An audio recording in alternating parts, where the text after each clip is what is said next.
آپ بہتر فیصلہ کر لیں تو اگر آپ نے کوئی فیصلہ دیر سے کیا، وقت گزرنے کے بعد کیا، تو شاید اس کے اثرات ویسے نہ ہو جو آپ چاہتے ہیں۔ تو ایسی صورتحال میں یہ فیصلہ ابھی کر لینا ہے کہ کس جگہ جا کر ہم نے کیا بات کرنی ہے۔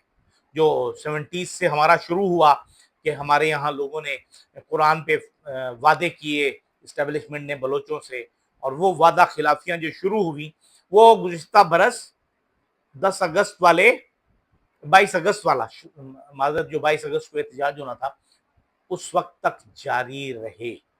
لیکن اس کے بعد جب اس وعدے کی وعدہ خلافی ہوئی تو وہ ایک مشکل آ گئی، بہت بڑی مشکل آ گئی، اور اس وقت میں نہیں سمجھتا کہ حالات قابو میں آ سکتے ہیں۔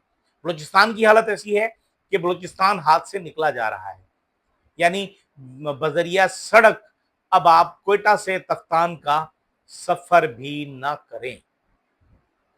حالانکہ جب بہت مشکل حالات ہوا کرتے تھے اس زمانے میں بھی کوئٹہ سے تفتان جانے والوں کے لیے جو مشکل ہوتی تھی وہ طالبان ہوا کرتے تھے، اور طالبان کے دہشت گردوں کے حملے ہوا کرتے تھے۔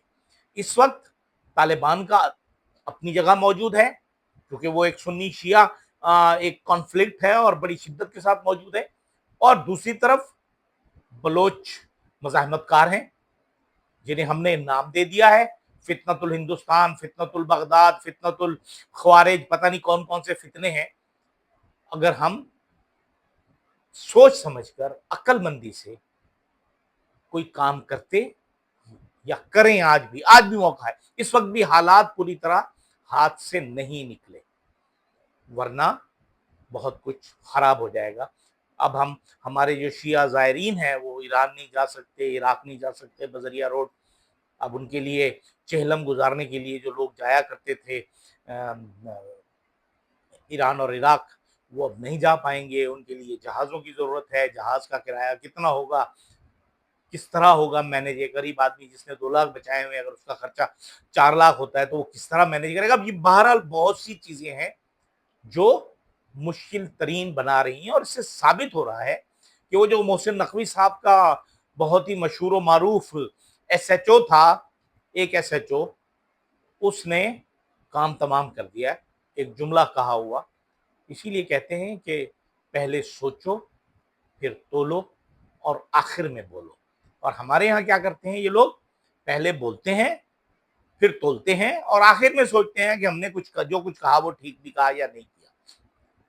اسی طرح ہمارا عمل بھی اسی طرح ہی ہے کہ اب جو ہم نے وادی تیرا میں ہوا، اب اس کا ایک ری ایکشن آیا، 8 سے 10 ہزار لوگ قرآن لے کر آئے اور امن کی بات کرنے آئے۔ اس وقت اسٹیبلشمنٹ کہہ رہی ہے کہ وہ شرپسندوں نے گولیاں چلائیں، پتہ نہیں کون سے شرپسند تھے جنہوں نے فوجی وردیاں بھی پہنی ہوئی تھی، اور اگر ایسے لوگ ہیں تو ان کے خلاف مقدمہ درج ہونا چاہیے، اور مقدمہ درج کر کے اس کی تفتیش کو آگے بڑھایا جائے، کیونکہ پوری کے پی کے حکومت، مقامی رہنما، سیاستدان، مختلف پارٹیوں کے لوگ تو اسٹیبلشمنٹ پہ اس کا الزام دھر رہے ہیں۔ اب آپ ایک مشکل سے نکلنے کے لیے دوسری مشکل میں خود کو ڈال رہے ہیں۔ اب آپ نے ایک 9 مئی جو نہیں ہوا تھا اسے زبردستی 9 مئی بنا دیا آپ نے۔ اب اگر اس طرح کا کوئی مسئلہ ہو گیا تو کیا ہوگا؟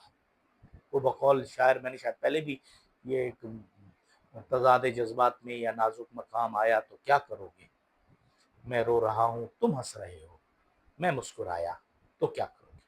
تو اب اگر کے پی کے لوگ کھڑے ہو گئے تو بہت سے مسائل پیدا ہو جائیں گے۔ دوسری طرف اگر ہم دیکھیں کہ 9 مئی کے فیصلوں کے لیے تو بڑی تیزی دکھائی جا رہی ہے، اور ایم این ایز اور سینیٹرز ان سب کو سزائیں دے کر نااہل قرار دیا جا رہا ہے، اور ہمارا جو راجہ گدھ ہے چیف الیکشن کمشنر، وہ تو فوراً ہی ڈی نوٹیفائی کر رہا ہے کہ اپیل کا حق بھی نہیں ہے ان لوگوں کو جن کو سزائیں ملی ہیں، کیونکہ اپیل تو آپ نے سننی نہیں ہے، تو پھر اپیل کا حق کہاں سے آئے گا؟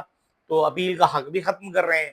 مطلب جس کی لاٹھی اس کی بھینس، اور اگر عام آدمی نے، عوام نے لاٹھی اٹھا لی تو پھر کیا کریں گے آپ؟